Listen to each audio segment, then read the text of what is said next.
It called for me to give this man, Mike Tyson, the credit he deserves that night.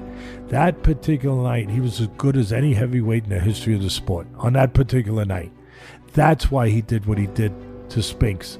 He was that good. He was controlled. He was calm. He was supremely confident. Customato, my mentor, once told me, Teddy, I've only seen two people in the history of the sport supremely confident. Sugar Ray Robinson, the original, and Muhammad Ali, the one and only. He said, there's a power, there's a force to that, if you get it. That night he had that power. Was supremely confident. He was calm. When you're calm, you slow everything down. You see things at a different pace than others see it. Well, others see it where it's too fast, maybe. It's chaos. When you're at that level, even in a chaotic place, you see sense. You see things that make sense in a senseless place, in a place of madness, in a place of just fire. You're calm, you're in your moment, you're in your element. You're calm in an uncalm place. And that was Tyson. You see everything. You might see a twitch on the guy's shoulder before he's about to throw a jab. Yeah. You might see just a twitch of a muscle. Nobody sees that. Nobody sees that. But when you're in that place, you see it. And Tyson was that man. There's very few. That night, Mike Tyson had it all. He had confidence, calmness. He always had speed and power. He had an aura about him.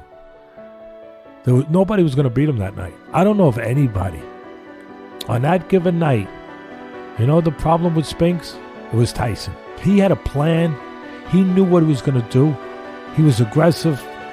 He wanted to be the boss, which he usually tried to be. But he knew that he wanted to convey a feeling to Spinks. So he came out hot, but under control. He came out fast, but calculating. So he came out and he wanted the guy to be on his back foot. He wanted him to be moving so he wouldn't be set for that right hand. So he knew what he was doing with that. So he was sending a message, a physical message and a mental message. He gets him, backs him into the rope. He hits him a left uppercut. And then what does he do? He goes over to find the opening. He goes over, knowing the reaction of that punch is going to cause something and leave an opening over here. So he goes over and he finds the body. Bang! Hits him in the body. Boom! Down. First knockdown. Clean. I mean, brilliant. Nobody notices that. Nobody gives credit for that. Then he gets up, he gets the count, Spinks. Tyson starts coming in casual. The ring is not a place usually to be casual, but he knows what he's doing. It's his moment. He's completely in control of the moment. And he comes walking in, he knows that the guy's desperate. He's going to throw his Sunday punch to Spinks' jinx, the right hand. He knows. So he goes in there, and as he throws it, he makes it miss. Bang! In a millisecond, counters back with his own right hand. Because he knew it was coming. He actually tried to beat him with a left hook. And he slipped on, bang!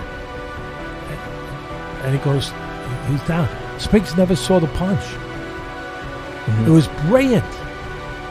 It was perfect. That night, he was Jack Dempsey, he was Joe Louis. Go ahead, pick your guy, George Foreman, Joe Frazier. Mike Tyson that night was as good as any heavyweight on any night.